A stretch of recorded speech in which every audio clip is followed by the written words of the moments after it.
Müslüman Müslümanlar, hürmetli Rabbin Azası'nın kırgınları, konakları. Kırgızların tövbesinin maksudunda. Merim düğünümüz, sahtı düğünümüz.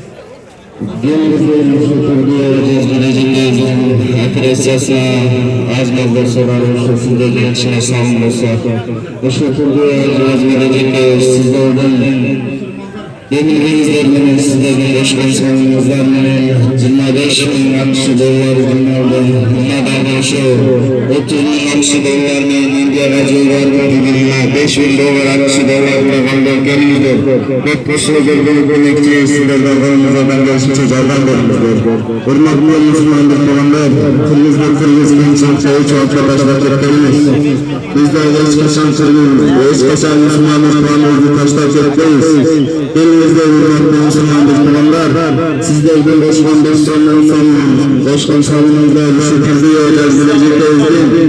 Hayra aldığa koyduğun maksatına, Tümeyden niyetine, Allah'ın azmaz geçer acetine bir sebepçiler var.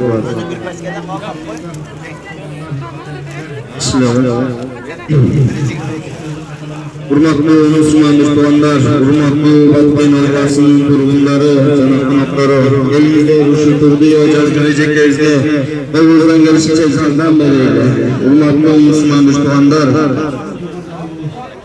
Allah'tan dinleyin, yeni Müslümanlık elin candan olsa, ondan min avaran candan doğru.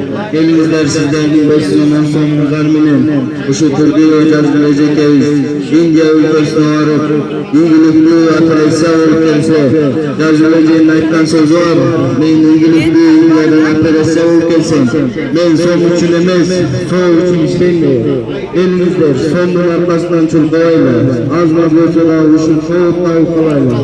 Elinizde bu mümkünlük var, bu şekilde yavaşlar geleceklerinizi uygulasız kaplarında.